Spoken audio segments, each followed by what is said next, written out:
We heard you bought a luxury villa in the Alps. We came to live with you and make peace. My daughter-in-law declared at my door, pushing her luggage inside. I didn't block them. But when they walked into the main hall, they stopped cold at what they saw. They stood frozen at the sight. I'm glad to have you here. Follow my story until the end and comment the city you're watching from so I can see how far my story has reached. I was arranging the last of the wildflowers in the main hall when I heard the car engine echoing through the Alpine Valley. The sound cut through the peaceful afternoon like a blade sharp and unwelcome. I paused my hand still gripping the stems of purple lupines and listened as the vehicle climbed the winding gravel road toward my sanctuary. No one was expected today. The women staying at the center had gone into town for their weekly therapy session, and I cherished these quiet Saturday afternoons when I could tend to the flowers and breathe in the mountain air without interruption.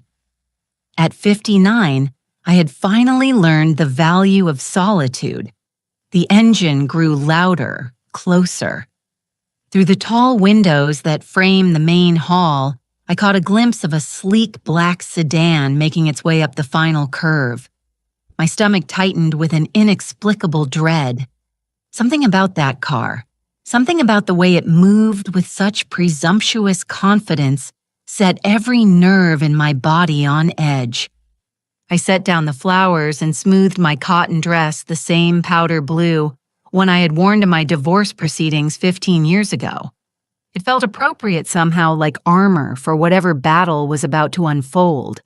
The car doors slammed shut with expensive-sounding thuds. 2 sets of footsteps crunched across the gravel, moving with purpose toward my front door.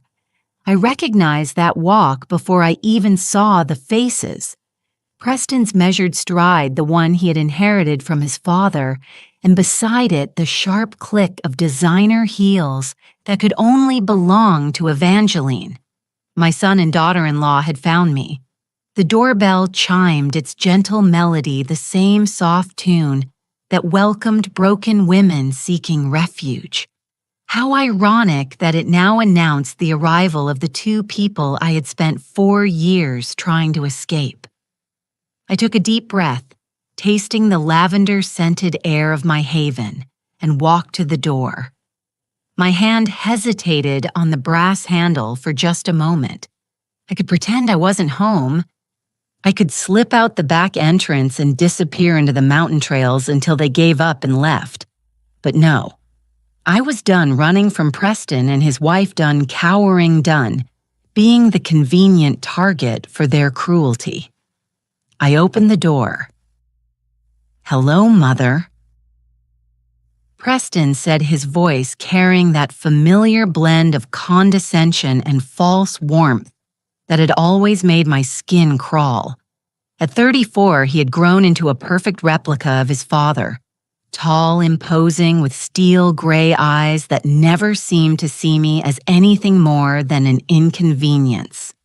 Beside him, Evangeline stood like a porcelain doll come to life, all sharp angles and calculated beauty. Her platinum blonde hair was pulled back in a severe shiny, and her red lips curved in what might have been a smile if there had been any warmth behind it. Annette, she said my name dripping from her tongue like poison. She never called me Mom or Mother. Had made it clear from the beginning of her marriage to Preston that she considered me beneath such familial courtesy. "We heard you bought a luxury villa in the Alps." Evangeline continued, her eyes already scanning past me into the house with obvious approval. "We came to live with you and make peace." Before I could respond, before I could even process the audacity of her words, they were moving. Preston hefted 2 large designer suitcases from behind them, while Evangeline pushed past me into the entryway, her heels clicking against the hardwood floors like the countdown to an execution. "Make peace." I repeated, my voice barely above a whisper. The irony wasn't lost on me. For 4 years, I had tried to make peace. I had endured their snide comments about my modest apartment, their criticism of my career choices, their constant implications that I was a burden on their perfect life. I had smiled through dinner parties where Evangeline introduced me as Preston's mother, the one who never quite figured things out. I had bitten my tongue when they forgot my birthday, ignored my calls, and treated me like an embarrassing relative they were obligated to tolerate. And now that I had finally found something good for myself, they wanted to make peace. "Don't just stand there, Mother," Preston said, maneuvering his suitcases through the doorway. "Help us with the luggage. This mountain air must be making you slow." I stepped aside, not because I wanted to help them, but because I was too stunned to do anything else. They moved through my sanctuary like conquistadors claiming new territory, their expensive clothes and entitled attitudes as out of place as wolves in a flower garden. Preston wheeled his suitcase toward the main hall, Evangeline close behind him, her sharp eyes cataloging everything she saw. I watched them go, my heart hammering against my ribs, and wondered if this was how deer felt in the moment before the hunter shot. They reached the archway that led into the main hall, the heart of my sanctuary, where I had spent countless hours listening to women share their stories of survival and healing. Preston stepped through, first his mouth already open to make some cutting remark about my decorating choices or the simplicity of the furnishings, but the words died in his throat. Evangeline, following half a step behind, froze mid-stride. Her perfectly composed mask slipped for just an instant, revealing something that might have been confusion or shock. They stood there in the archway, both of them statues still staring at the wall that dominated the main hall. The wall I had covered with photographs, dozens and dozens of them arranged in careful rows, like a gallery of love. But these weren't the photos they expected to see. These weren't pictures of Preston's childhood or family vacations, or the forced smiles of holiday gatherings. These were photos of my real family, the women who had come through these doors seeking shelter and found a mother instead, Maria, the young single mother who had arrived 6 months ago, with nothing but the clothes on her back and a baby in her arms. Sarah, the grandmother who had been financially abused by her own children until she had nothing left but debt and shame. Rebecca, the middle-aged teacher, whose husband had controlled every aspect of her life for 20 years before she found the courage to leave. They were all there on my wall, laughing around the kitchen table, working in the garden, celebrating birthdays and small victories. In every photo, I stood among them, my arm around a shoulder, my face bright with genuine joy. These were the faces of the family I had chosen, the daughters of my heart, who had chosen me in return. "What?" Evangeline whispered, her voice tight with something between confusion and disgust. "Is this?"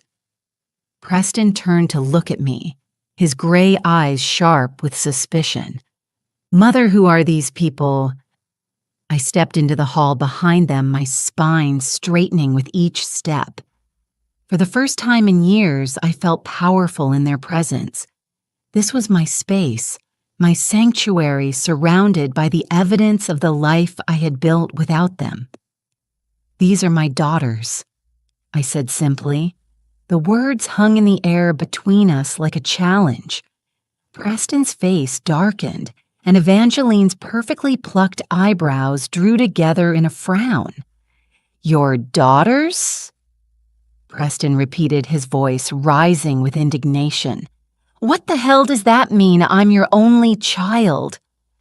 I looked at him, really looked at him, and saw not the little boy I had once rocked to sleep and nursed through fevers, but a stranger wearing his face. A man who had never once in all his 34 years looked at me with the love and gratitude I saw in the eyes of the women on my wall. "You're my son," I said quietly, "but you haven't been my child for a very long time." Evangeline's sharp intake of breath echoed through the hall. She spun to face me, her red lips pressed into a thin line of rage. "How dare you," she hissed. "How dare you replace your own family with these strangers?" But I wasn't listening to her anymore. I was looking at the wall, at all those beautiful faces, and remembering why I had come here, why I had left behind everything familiar and comfortable to build something new. I had come here to save myself, and in doing so, I had learned to save others. Preston and Evangeline could bring their suitcases and their demands and their toxic sense of entitlement. They could try to colonize my sanctuary the way they had colonized my life for so many years, but they couldn't take away what I had found here.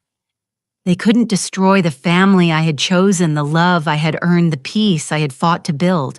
Not anymore. I think I said, my voice steady and calm, "We need to talk."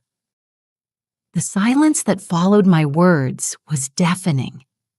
Preston stood rigid in the center of my main hall, his expensive suit looking absurdly formal against the backdrop of handmade quilts and wildflower arrangements. Evangeline had positioned herself near the fireplace, one manicured hand resting on the mantel, as if she were claiming ownership of the space. Talk about what exactly Evangeline's voice cut through the quiet like shards of glass. About how you've been living some fantasy life up here while completely ignoring your real family. I felt that familiar tightness in my chest, the same sensation I had experienced countless times during their visits over the years, the feeling of being small, wrong, somehow deficient in ways I could never quite identify or correct, but this time something was different. This time I was standing in my own sanctuary, surrounded by the evidence of the life I had built, the love I had earned, my real family. I repeated slowly, tasting the words. "Tell me, Preston, when was the last time you called me? Not because you needed something, not because it was a holiday, but just because you wanted to hear my voice." Preston's jaw tightened. "I don't have time for emotional manipulation, Mother. Evangeline and I have had a difficult year. My business has been struggling, and we thought it would be good for all of us to spend some time together." "Struggling?" I said, the pieces beginning to fall into place. "Is that what you call it?" Evangeline shot Preston a warning look, but he was already talking, his words tumbling out with the careless confidence of someone who had never been denied anything he wanted. "The real estate market has been brutal," he said. "We've had to make some adjustments, downsize the house, let the housekeeper go. It's been stressful. When we heard you had bought this place, we thought it was perfect timing. Perfect timing." I almost laughed. They had ignored me for 4 years, treated me like an embarrassment, made it clear that my presence in their lives was barely tolerated. And now, when they needed something, they showed up with suitcases and talked about making peace. "How did you find me?" I asked. "Your old neighbor," Evangeline said with obvious satisfaction. "Mrs. Chen, she was very chatty about your sudden windfall. A villa in the Swiss Alps," she said. "Very impressive for someone who spent her life working as a nurse." The way she said nurse made it sound like a dirty word, as if caring for people, healing them, helping them through their darkest moments, was somehow beneath consideration. It was the same tone she had always used when referring to my career, my choices, my life. "I worked as a nurse for 37 years, I said quietly. "I saved lives. I held hands with dying patients so they wouldn't be alone. I helped bring new life into the world. I'm proud of that work. Of course you are. Evangeline said, her voice dripping with condescension. And now you get to play house with all these random women. How fulfilling for you. She gestured dismissively at the photographs covering the wall. In one frame, Maria beamed at the camera while holding her 6-month-old daughter. In another, Sarah knelt in the garden, her hands dirty with soil, her face bright with accomplishment. Every picture told a story of healing, of women finding their strength again after being broken by people who were supposed to love them. They're not random women, I said, my voice growing stronger. They're survivors. They've been through hell and they're rebuilding their lives just like I was rebuilding mine. Was rebuilding Preston caught the past tense immediately? What does that mean? I looked at him.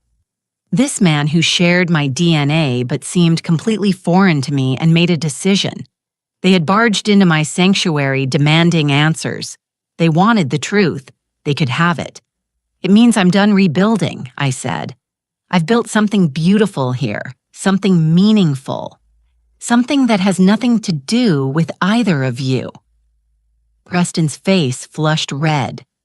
What the hell is that supposed to mean? It means that for 4 years I've been learning what it feels like to be appreciated, to be needed. Not for my money or my willingness to absorb abuse, but for who I am. These women see me as a source of strength, of wisdom, of comfort. They call me when they're scared. They ask my advice when they're confused. They celebrate with me when they have good news. I turned to look at the photographs again, my heart swelling with love for every face I saw. Maria was 19 when she got here pregnant and homeless because her parents kicked her out for refusing to marry the man who assaulted her. She didn't speak English very well and she was terrified of everything. I taught her to cook American food, helped her practice her English, held her hand during labor when her daughter was born. She calls me Abella, now grandmother. Evangeline rolled her eyes. How touching. But I wasn't finished. Sarah's children stole her retirement money and then dumped her in a state nursing home when she couldn't afford her mortgage anymore. She was suicidal when she arrived here. Now she runs our garden program and teaches the younger women about financial literacy, so they never have to depend on anyone the way she depended on her kids. Mother, this is all very interesting, Preston interrupted. But I don't see what it has to do with us. We're here to reconnect as a family. Reconnect, I repeated. When were we ever connected, Preston, really connected? Not just sharing a last name or showing up for obligatory holidays, but actually connected. He opened his mouth to answer, but nothing came out. The silence stretched between us, filled with the weight of all the years we had spent being strangers to each other. You want to know the truth? I continued. The truth is that you and your wife have treated me like garbage for years. You've made it clear that I embarrass you, that my life is somehow lacking, that I'm a burden you're forced to carry. And I accepted it. I told myself that family was family, that blood mattered more than how you treated me. My voice was rising now. 30 years of swallowed words finally breaking free. But these women taught me something. They taught me that family isn't about DNA or legal obligations. It's about love, respect, mutual support. It's about showing up for each other, not just when it's convenient, but when it's hard. It's about seeing the best in each other instead of constantly pointing out flaws. Oh, please, Evangeline snapped. Spare us the inspirational speech. You're living in some kind of delusion if you think these charity cases are your real family. Charity cases. The words hit me like a slap. Is that what you think, that these women are somehow less than you? Aren't they? She shot back. Homeless women, addicts, abuse victims. What exactly do they contribute to your life besides making you feel needed? I stared at her. This woman who had married into my family and spent years systematically dismantling my relationship with my son. This woman who measured human worth by bank accounts and social status, who saw kindness as weakness and compassion as foolishness. They contribute everything I said quietly. They contribute honesty, gratitude, love, without conditions. They contribute their stories, their strength, their hope. They contribute the kind of family bond that can't be bought or inherited. It has to be earned. I walked closer to the wall of photographs, my fingers tracing the frame around a picture of all of us together at Christmas last year. We had made dinner from scratch, sung carols around the piano, exchanged handmade gifts. It had been the most beautiful Christmas of my life. "You want to know why I never told you about this place?" I said, turning back to face them. "Because I knew you'd react exactly like this, with judgment, with disdain, with complete inability to understand why anyone would choose love over luxury." Preston's face was dark with anger. "So what are you saying? That we're not welcome here? That you're choosing these strangers over your own son?" "I'm saying that you made your choice about our relationship a long time ago. You chose to see me as an obligation instead of an opportunity. You chose criticism over compassion, judgment over understanding. And now you want to waltz in here because you need something, and suddenly I'm supposed to forget all of that." Evangeline pushed herself away from the mantel, her eyes blazing with fury. "You're being ridiculous, Annette. We came here to rebuild our relationship, and you're throwing it back in our faces because of some misguided sense of martyrdom." "Martyrdom," I laughed, but there was no humor in it. "You think this is martyrdom? This is liberation."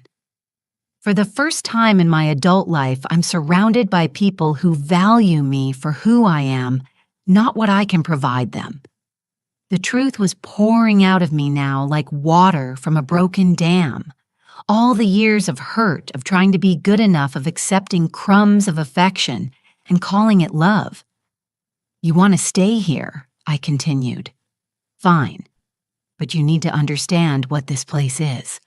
This isn't a luxury villa where you can hide from your problems and expect me to take care of you. This is a recovery center for women who have been abused, neglected, and abandoned by their families."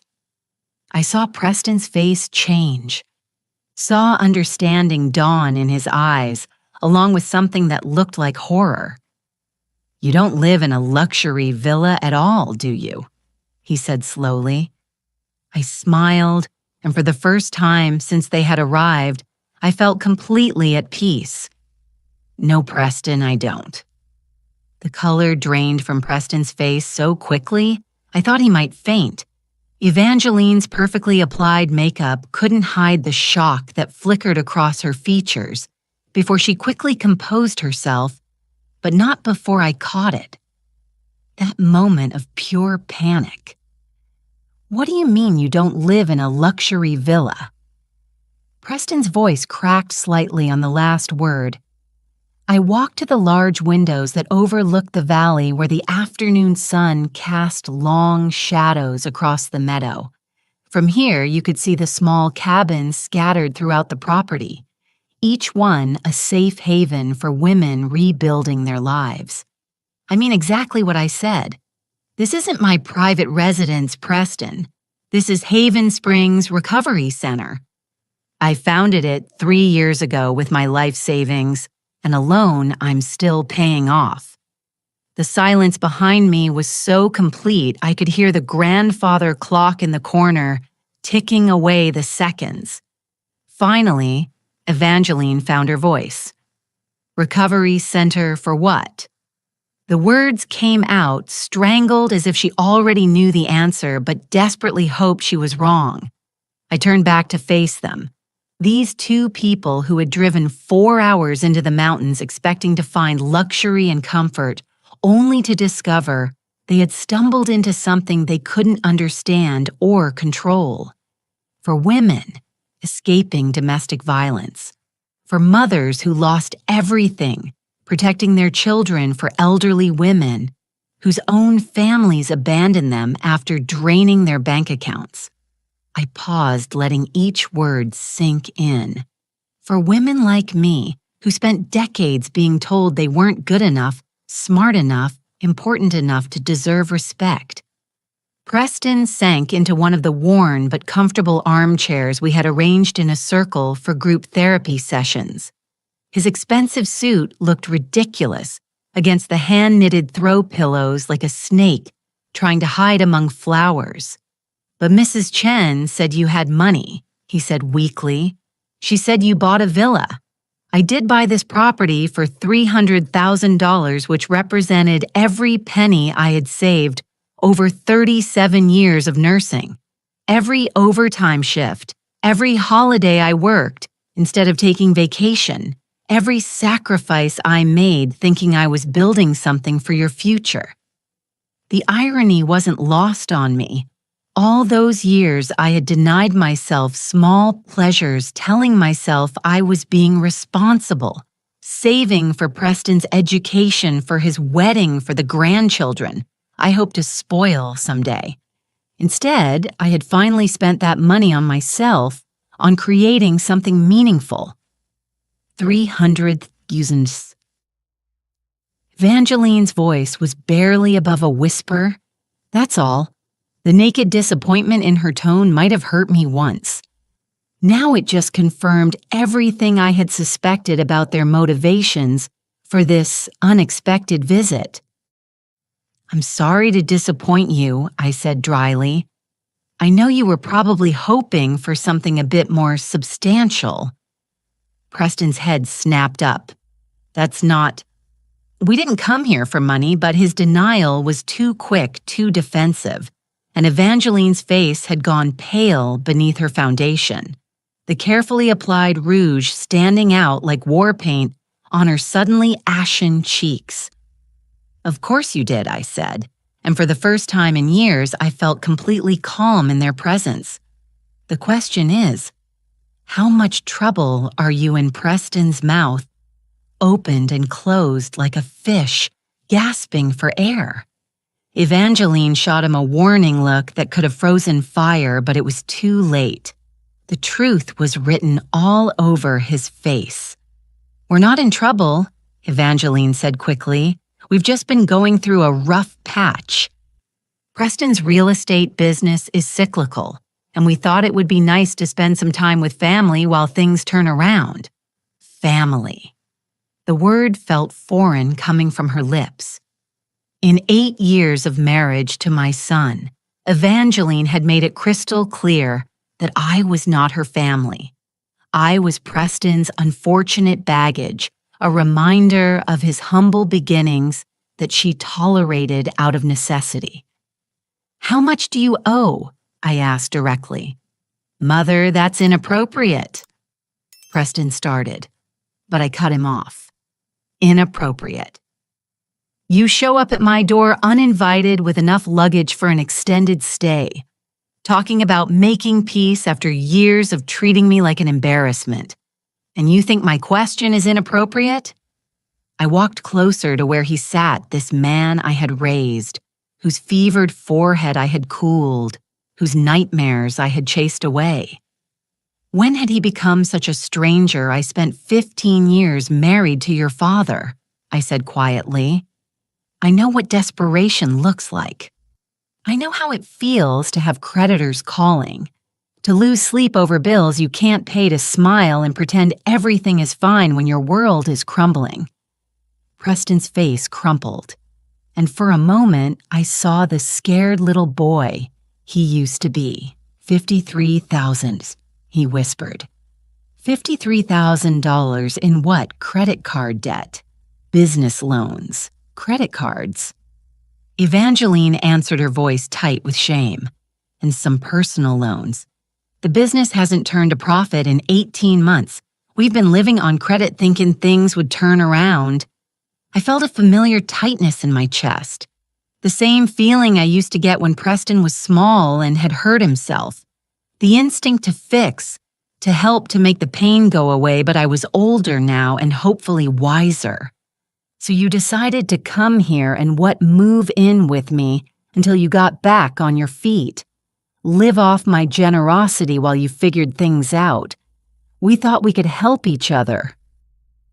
Preston said, his voice gaining strength as he warmed to his story. "You're getting older, living alone up here in the mountains. It seemed like we could provide companionship, help with maintenance, maybe contribute to expenses."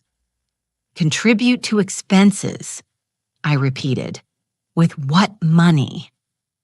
The question hung in the air like smoke from a dying fire. Through the large windows, I could see Sarah in the garden teaching two of the newer residents how to plant herb seedlings. She was 68 years old, her hair silver white in the afternoon sun, her face creased with laugh lines earned through surviving her children's betrayal and finding joy again. "You want to know the difference between you and the women who live here?" I said, my voice soft but steady. "They're honest about their situations. They don't show up with elaborate stories about wanting to spend time together or help each other. They say, 'I have nowhere to go. I have nothing left. I need help.' They ask instead of demanding. They're grateful instead of entitled." Evangeline's composure finally cracked. Entitled, "How dare you, we're your family. Are you?" I turned to face her fully, because family doesn't disappear for months at a time and then resurface only when they need something. Family doesn't make cutting remarks about someone's career choices or living situation. Family doesn't treat holiday visits like obligatory chores to be endured. "We've been busy," Preston protested weakly. "Too busy to call, too busy to write, too busy to remember my birthday 3 years running. But not too busy to Google my address and drive 4 hours when you thought I might have something you could use." The truth was settling over the room like dust after an explosion. All the pretense, all the careful words about reconciliation and family bonds had crumbled away to reveal the naked reality underneath. "You know what the saddest part is?" I continued, looking at Preston with genuine sorrow. "I would have helped you 3 months ago if you had called and honestly told me you were struggling. If you had asked for help instead of showing up to take it, I would have found a way. You would have hope flickered in Preston's eyes. I would have liquidated my emergency fund. I could have given you 15,000, maybe 20, enough to get you stabilized while you figured out a real plan."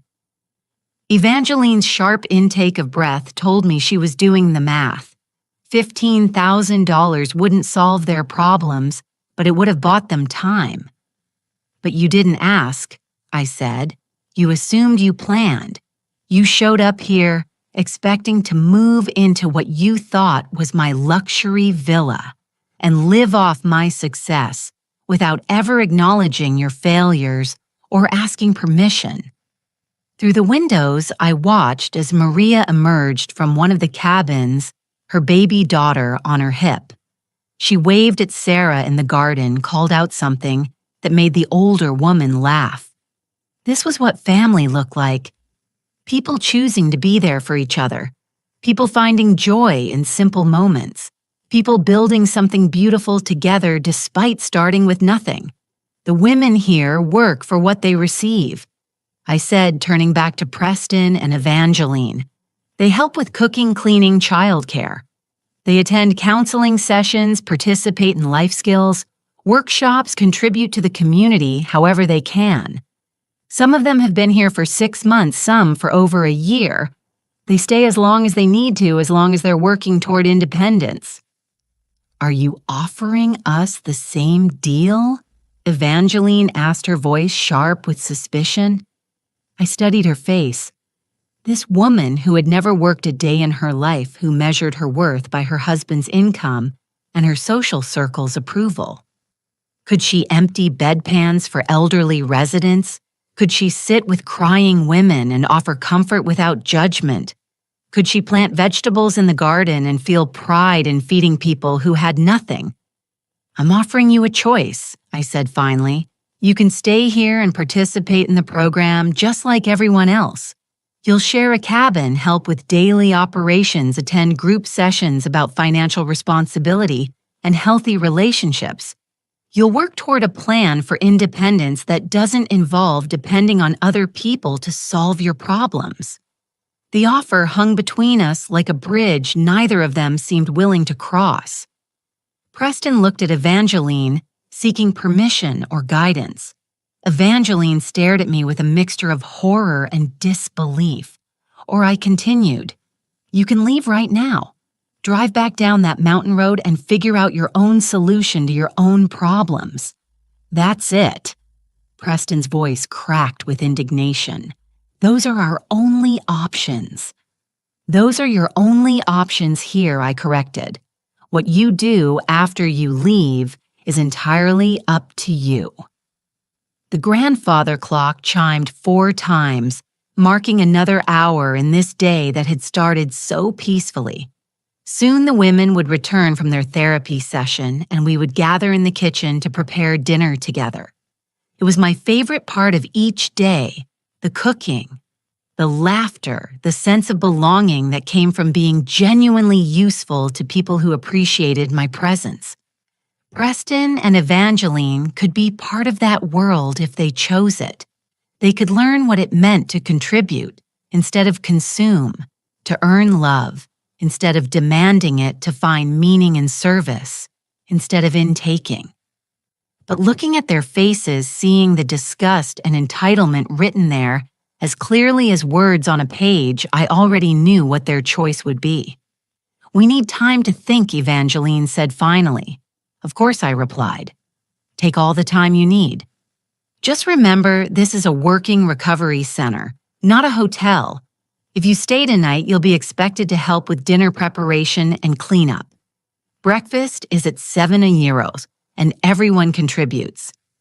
As if summoned by our conversation, the sound of car doors slamming echoed across the valley. The women were returning their voices, carrying on the mountain air as they climbed out of the van that had taken them to town.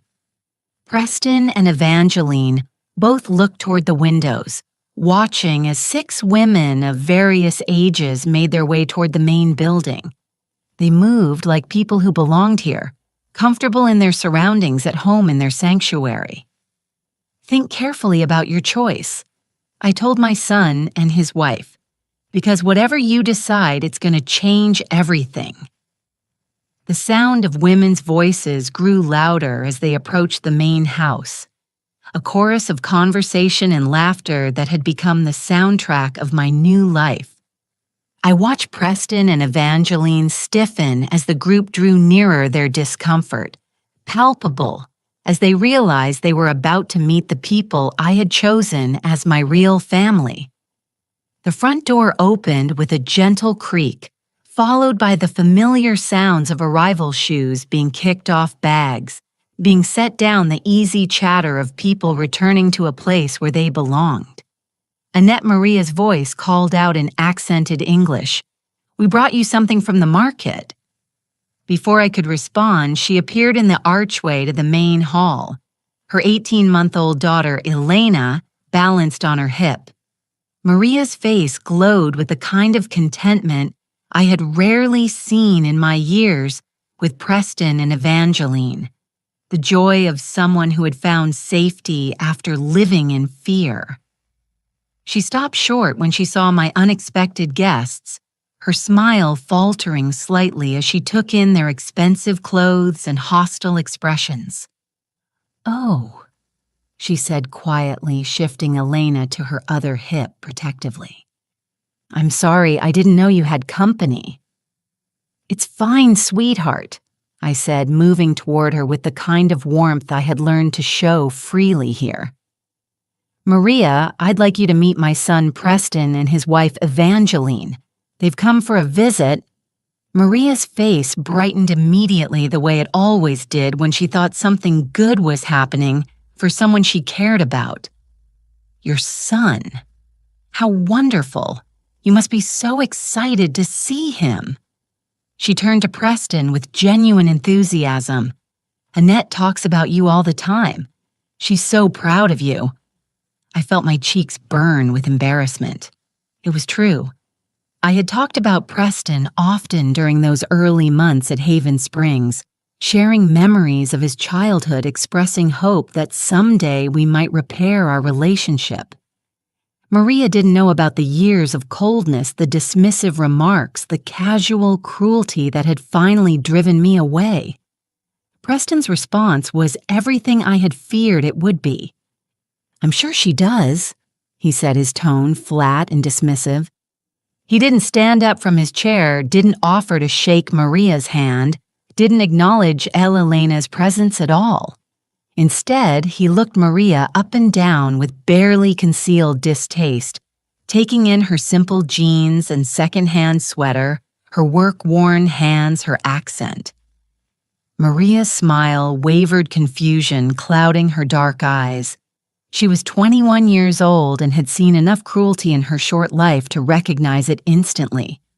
"Preston," I said sharply, but he was already talking. "Mother's been playing house up here, I see," he said to Evangeline loud enough for Maria to hear.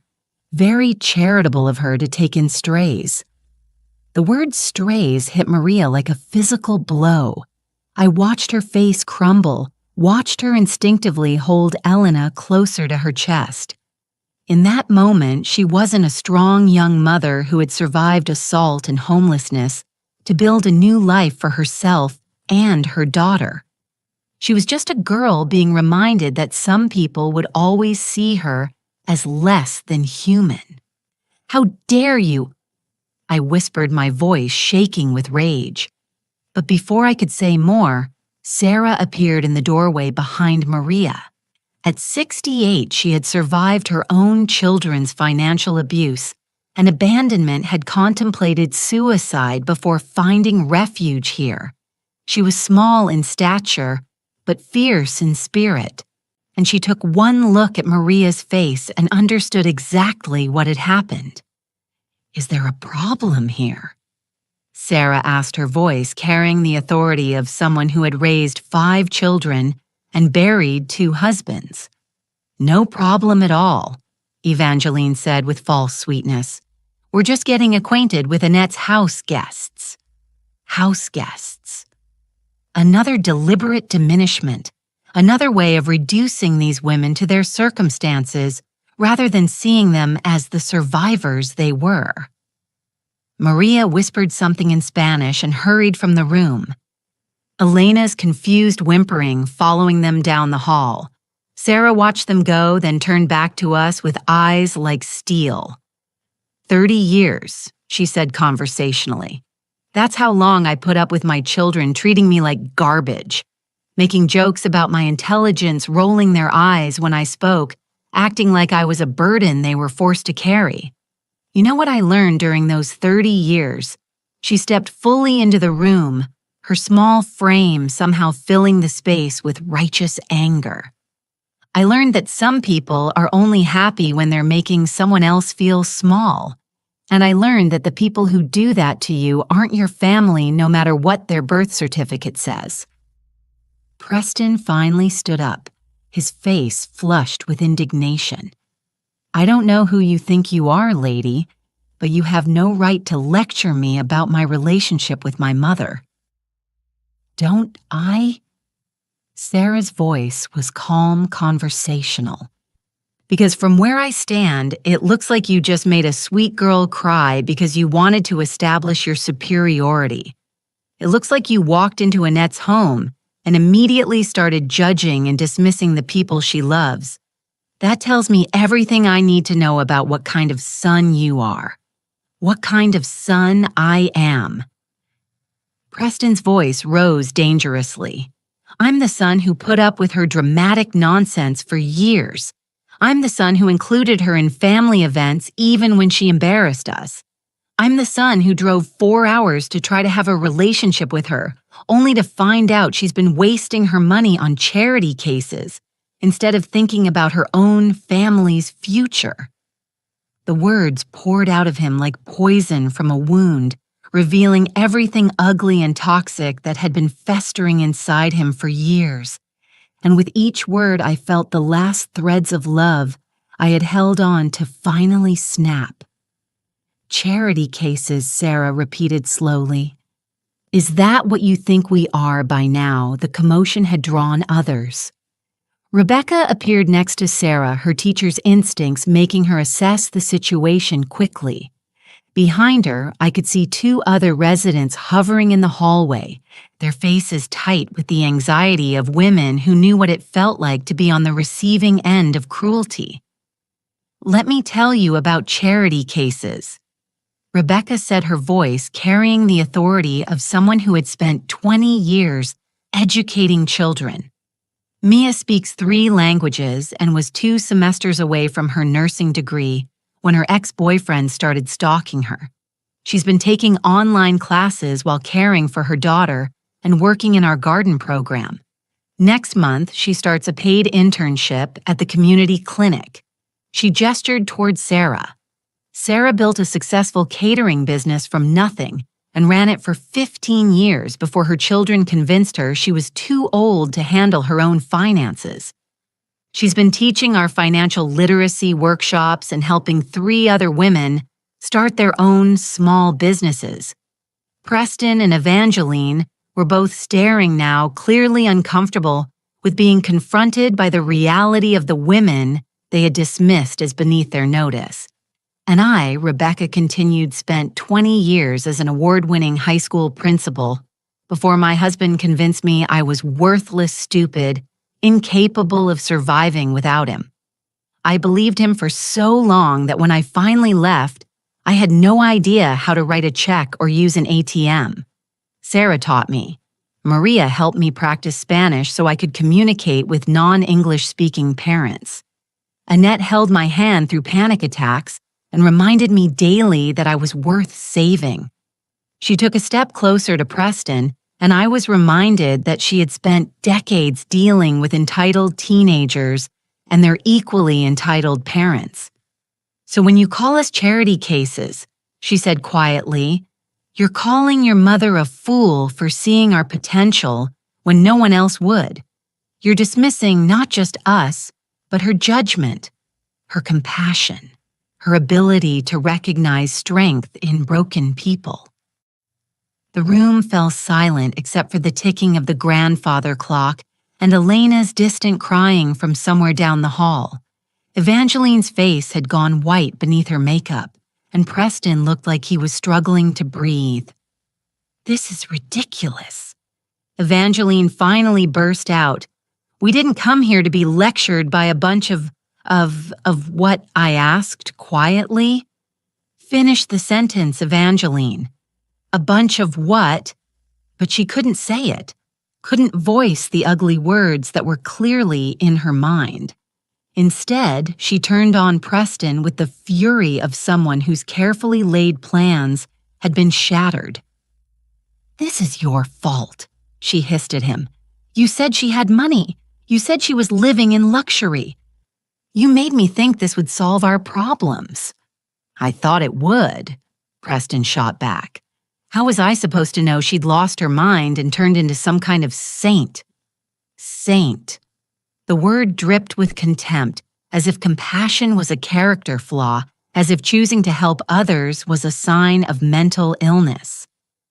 "I think," Sarah said conversationally, "that it's time for you to leave." "You don't get to tell us to leave," Preston snapped. "This is my mother's house." "No," I said, my voice cutting through the tension like a blade. "This is my house, my center, my sanctuary, and I'm telling you to leave." The words fell into the silence like stones into still water. Preston's face cycled through confusion, disbelief, and finally rage. "You're choosing them over me," he asked, his voice cracking with disbelief. "Your own son." I looked at him, really looked at him, and saw not the child I had raised, but the man he had chosen to become. A man who could make a young mother cry for sport, A man who could walk into someone else's sanctuary and immediately start tearing it down. A man who measured his own worth by how effectively he could diminish others. "I'm choosing love over cruelty," I said simply. "I'm choosing respect over entitlement. I'm choosing the family that chose me back." Preston's face crumpled, but not with sadness, with rage. Pure, incandescent rage at being denied what he felt was rightfully his. "You'll regret this," he said, his voice low and threatening. "We drove all the way up here to give you another chance, and you're throwing it away for these people. When you're old and sick and alone, don't come crying to us." The threat hung in the air like smoke from a fire that had burned too long. But instead of fear, I felt something unexpected rising in my chest. Relief. The pretense was finally over. The polite fiction that we were a loving family was finally dead. "I won't be alone," I said quietly. "I'll never be alone again." And as if summoned by my words, I felt a small hand slip into mine. Maria had returned, her face still streaked with tears, but her chin raised with defiant courage. Elena was balanced on her other hip, reaching her tiny fingers toward the colorful scarf Sarah wore around her neck. One by one, the other women moved closer, not crowding, not threatening, just there, present, supportive, ready to stand with me against whatever came next. Looking at their faces, at Maria's determined courage, at Sarah's fierce loyalty, at Rebecca's quiet strength, I realized that Preston was wrong about one thing.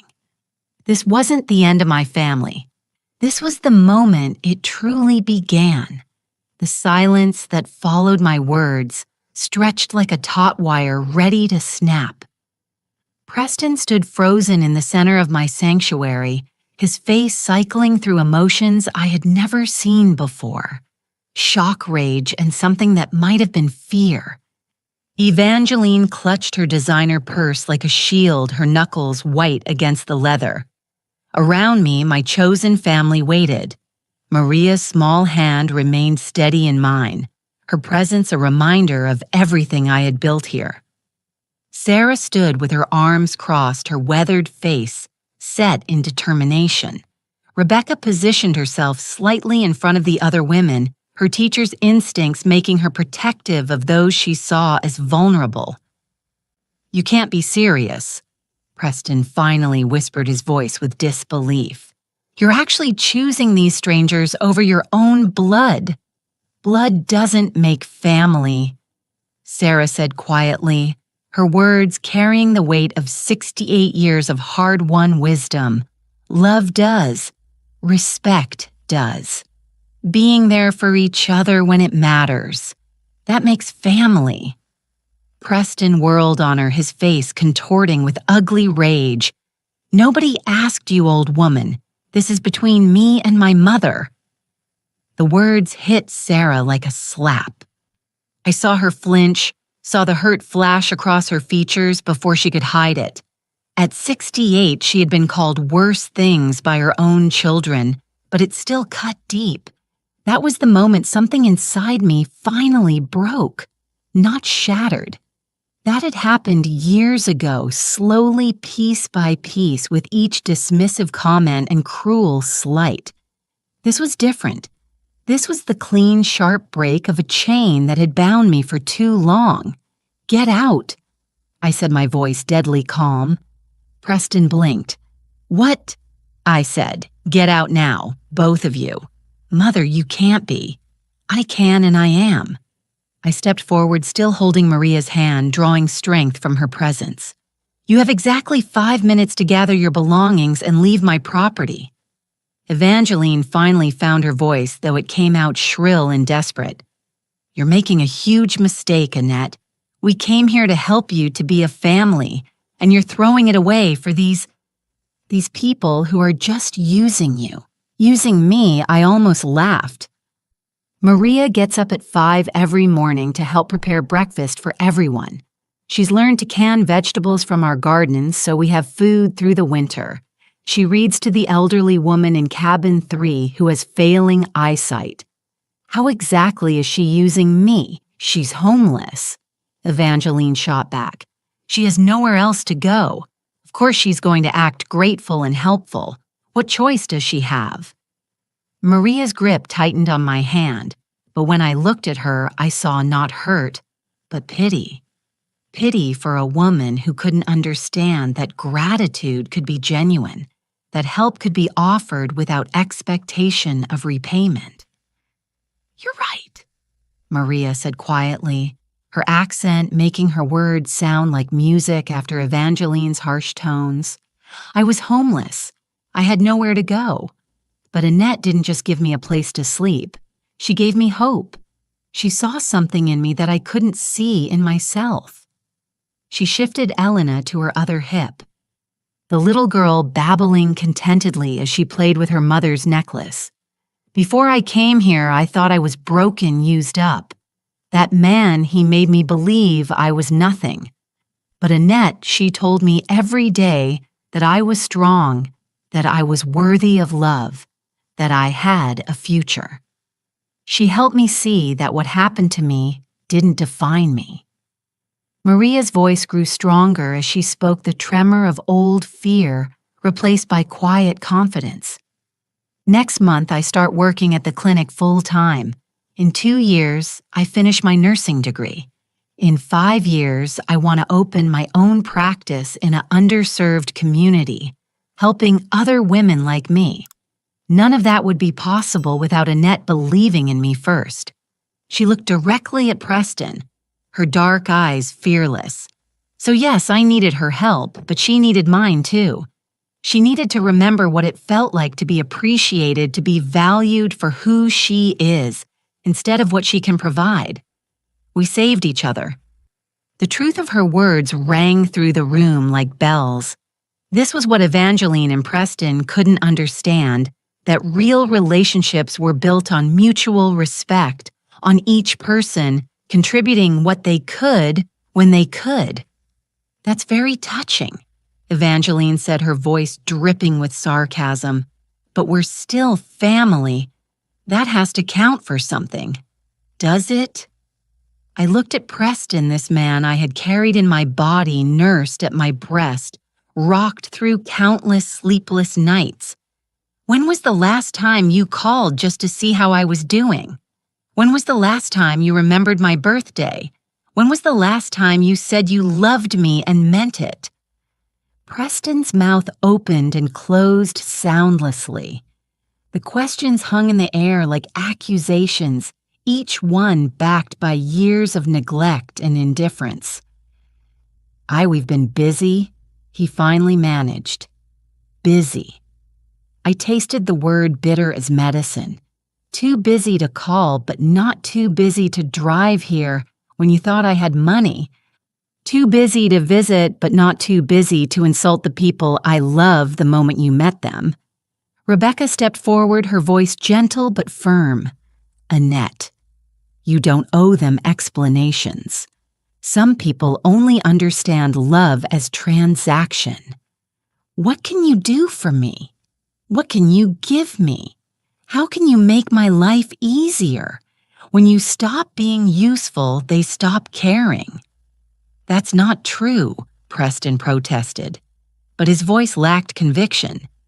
Isn't it Rebecca's teacher instincts kicked in, the same tone she had used to guide reluctant students toward difficult truths? When's the last time you asked about her interests, her health, her happiness? When's the last time you offered to help her with something instead of expecting her to help you? The questions came like arrows finding their target. Preston's face flushed red, then drained to pale. Beside him, Evangeline shifted uncomfortably, her carefully applied makeup beginning to smudge under the stress. We didn't know she needed help, Evangeline said weakly. She always seemed so independent. I was independent because I had to be. I said, my voice steady despite the emotions churning inside me, because no one else was going to take care of me. But independence doesn't mean you don't need love, support, companionship. It just means you've learned to live without them. Sarah made a soft sound of understanding. She knew exactly what I meant. The bone-deep loneliness of being strong because you had no other choice. We could learn, Preston said suddenly, desperately. We could do better.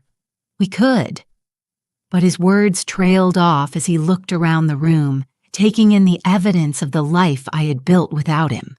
The photos of women who called me mother not out of obligation but out of love.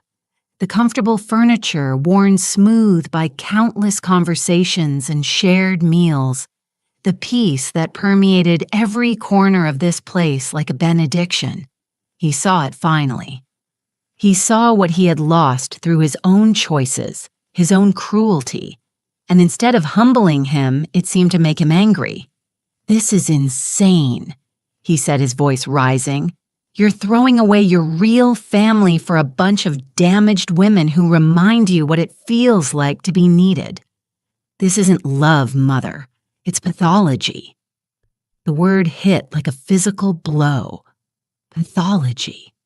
As if caring for others, as if finding purpose in service, as if building something beautiful from broken pieces was a sign of sickness instead of strength. "Maybe you're right," I said quietly. "Maybe there is something wrong with me. Maybe I am damaged, pathological beyond redemption." Preston's face lit up with triumph, thinking I was finally agreeing with him. "But you know what?" I continued, my voice growing stronger.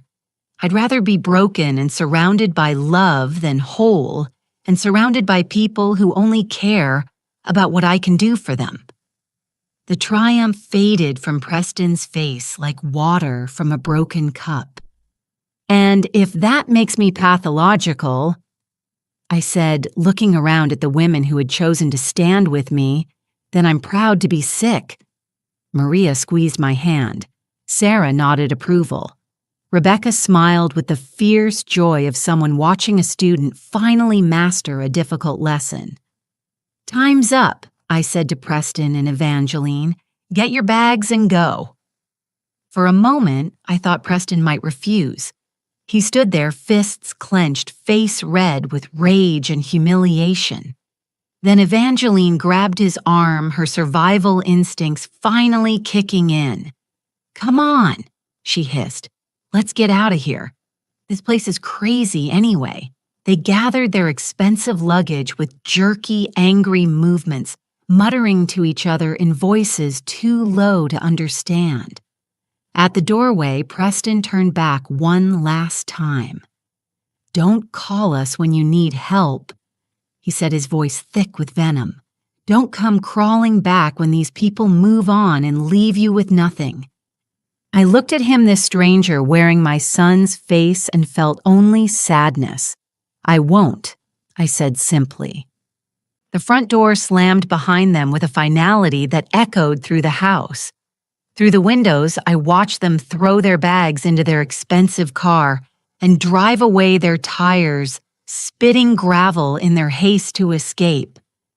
As the sound of their engine faded into the mountain silence, I realized I was crying. Not from grief exactly, but from something deeper. The relief of finally letting go of something that had been poisoning me for years. Maria's arm slipped around my waist. Sarah moved to my other side, her weathered hand patting my shoulder with gentle comfort. Rebecca began gathering the scattered throw pillows that had been displaced during the confrontation, restoring order to our sanctuary. "It hurts now," Sarah said quietly, her voice full of understanding. "But it gets better. The peace that comes after you stop trying to earn love from people who are never going to give it freely. That peace is worth everything." I nodded, unable to speak, past the lump in my throat. Outside, the sun was beginning to set behind the mountains, painting the sky in shades of gold and rose. It was going to be a beautiful evening, and for the first time in years, I was going to enjoy it, without waiting for the phone to ring, without wondering when the next crisis would require my attention, without the constant low-grade anxiety that came from trying to maintain relationships with people who saw me as a resource rather than a person. "Dinner," Rebecca asked gently. "Dinner," I agreed, wiping my eyes. "Let's make something special tonight. We have something to celebrate." As we moved toward the kitchen together, my chosen family surrounding me with warmth and acceptance, I realized Preston had been wrong about one thing. These women weren't going to leave me with nothing. They had already given me everything. 2 years have passed since that afternoon when Preston and Evangeline drove away from my sanctuary, their expensive car disappearing down the mountain road like a bad dream fading in daylight. I'm 61 now, my hair more silver than brown, my hands bearing the honest calluses of someone who works with soil and purpose rather than sitting behind a desk counting other people's money. This morning, like every morning for the past 730 days, I woke to the sound of laughter drifting through my bedroom window. Maria was in the garden with Elena, now a chattering 3-year-old who speaks 3 languages and calls me abuela, with the unconscious affection of a child who has never known anything but love. I padded to the kitchen in my slippers and robe, breathing in the familiar sense of coffee and fresh bread that always fill our mornings. Rebecca was already there. Of course, her teacher's habit of early rising never broken even after retirement. She had become our unofficial coordinator, her gift for organization keeping our growing community running smoothly. "Morning," she said, handing me a steaming mug without being asked. "Sleep well." "Like a baby," I replied and meant it. The insomnia that had plagued me for decades, the anxious tossing and turning that came from constantly worrying about other people's approval, had vanished the day I stopped caring whether Preston would ever love me the way I deserved. Through the kitchen window, I could see the changes that 2 years had brought to Haven Springs. We had expanded from 6 cabins to 12, each one home, to women rebuilding their lives after escape from toxic situations. The garden that had started as Sarah's small herb plot now covered 2 acres, providing fresh vegetables for our table and surplus for the local food bank. Sarah herself had become something of a local celebrity, her financial literacy workshops now attended by women from 3 counties. At 70, she moved through our community like a benevolent general, organizing and teaching and nurturing with the fierce efficiency of someone who had found her calling late in life. Any word from the state inspector, I asked Rebecca, settling at the kitchen table with my coffee. "She'll be here next week for the final review," Rebecca replied, unable to hide her excitement. "If we pass, and we will, Haven Springs officially becomes a licensed residential facility. That means state funding insurance reimbursements the ability to help twice as many women." The achievement felt surreal. When I had first bought this property with my life savings, I had no grand plan beyond creating a place where broken women could heal. Now we were on the verge of becoming an official part of the state's network of domestic violence resources with a waiting list that stretched for months. "Maria's been accepted to the nurse practitioner program," Rebecca added, her pride evident. "Full scholarship, plus they're letting her continue working at the clinic part-time." I smiled, warmth spreading through my chest like sunshine. Maria had been my first success story, the terrified 19-year-old who had arrived with nothing but a baby and a broken spirit. Now she was 23, confident and capable, planning to specialize in trauma-informed care for assault survivors. She would change lives the way her own life had been changed. The front door opened with its familiar creak, followed by the sound of footsteps and Sarah's voice calling out, "Annette, you have a visitor." I frowned, checking the kitchen clock. 7:30 in the morning was unusually early for visitors, and we weren't expecting any new residents until next week. "I'll be right there," I called back quickly, braiding my hair and pulling on a sweater. Rebecca followed me to the main hall where Sarah stood near the entrance, wearing an expression I couldn't quite read. Standing beside her was a young woman, maybe 25, with dark hair and nervous eyes. She clutched a small overnight bag in one hand and a folded piece of paper in the other. "This is Jennifer," Sarah said gently. "She says someone told her about us, recommended she come here." Jennifer looked up at me with the hollowed-eyed desperation I had seen so many times over the past 2 years. Whatever her story was, it had left her worn, thin, fragile as old paper. "Who recommended us?" I asked, keeping my voice gentle. Jennifer's mouth worked soundlessly for a moment. Then she held out the folded paper with shaking hands. "This woman at the emergency room," she said. She said, "You might be able to help me." I took the paper and unfolded it, recognizing the letterhead of St. Mary's Hospital downtown. At the bottom, in careful handwriting, was a note for Jennifer. "Please contact Haven Springs Recovery Center. Tell them Dr. Maria Valdez sent you. They saved my life. They can save yours, too. M." My breath caught in my throat. Dr. Maria Valdez. Maria had finished her nursing degree 6 months ago and was working at the hospital emergency room while studying for her nurse practitioner certification. She was using her position to help other women the way she had been helped, creating a network of healing that stretched far beyond our mountain sanctuary. "Dr. Valdez," I said, my voice thick with emotion. "Yes, we know her well, Jennifer. Welcome to Haven Springs." The relief that flooded the young woman's face was worth every sleepless night, every dollar spent, every moment of doubt I had endured building this place. As Rebecca led Jennifer toward the intake office, my phone buzzed with a text message. I glanced at the screen and felt my heart skip a beat. Preston. For 2 years, he had respected my demand for no contact, no calls, no emails, no surprise visits, nothing but blessed silence that had allowed me to heal and grow without the constant drain of his negativity. I hesitated, then opened the message.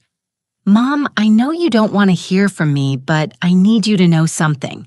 Evangeline and I are getting divorced. I've been in therapy for 6 months trying to understand why everything in my life keeps falling apart. I think I finally do. I was wrong about everything. I'm not asking for forgiveness or for you to take me back. I just wanted you to know that I see now what I threw away. I hope you're happy. I hope you found the family you deserved. P." I stared at the message for a long time, reading it over and over. Part of me, the part that had spent 34 years loving a son who couldn't love me back, wanted to respond immediately, to reach out and try to rebuild what we had lost. But the wiser part of me, the part that had been nurtured and strengthened by 2 years of genuine love and appreciation, knew better. Some relationships couldn't be rebuilt. Some damage went too deep to repair. Preston's recognition of his mistakes was a step toward his own healing, but it didn't erase the years of pain he had caused or create an obligation for me to let him hurt me again. I deleted the message without responding. "Everything okay?" Rebecca asked, returning from getting Jennifer settled. "Everything's perfect," I said, and meant it completely.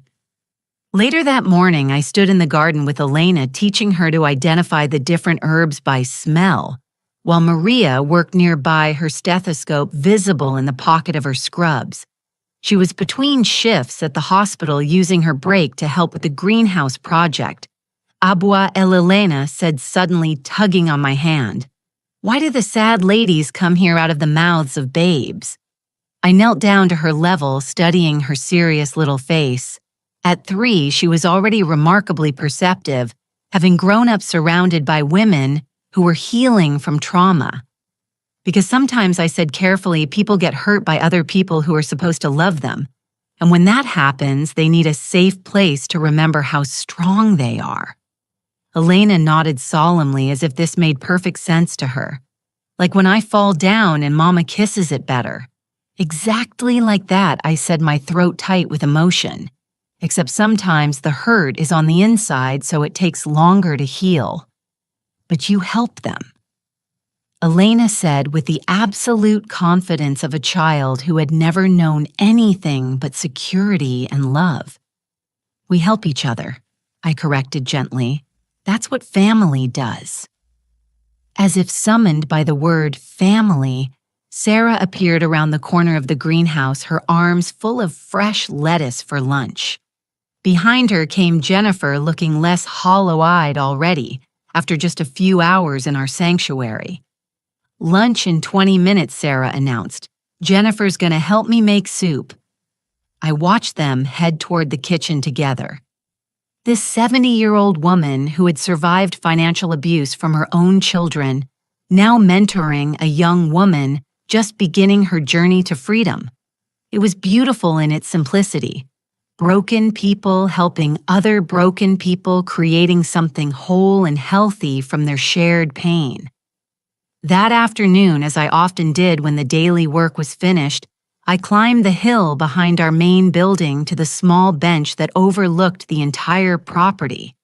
From here, I could see all 12 cabins, the expanded garden, the workshop where women learned job skills, the playground where children like Elena could be children without fear. It was a far cry from the luxury villa Preston and Evangeline had expected to find. There was no marble, no designer furniture, no expensive art, but there was something more valuable than any of those things. Peace. The kind of deep soul-level peace that came from living according to your values, from being useful to people who genuinely appreciated your presence. My phone buzzed again, and for a moment my chest tightened, thinking it might be another message from Preston, but this one was from an unknown number. "Mrs. Annette, this is Carol Williams. Dr. Valdez gave me your information. I'm a caseworker with Child Protective Services, and I have a mother and 2 young children who need immediate placement. Is there any way?" I smiled, already mentally rearranging sleeping assignments to make room for 3 more people who needed sanctuary. This was how it worked now. One success story leading to another. One healed woman reaching back to help the next one.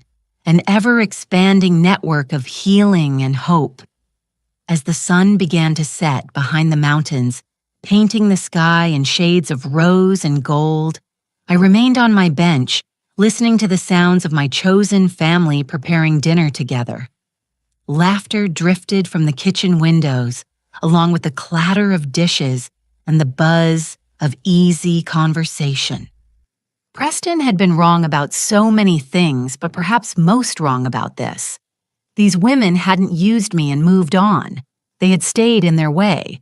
Even those who had graduated from our program and moved into independent lives maintained connections, sending photos and updates, bringing their children for visits, contributing to our community in whatever ways they could.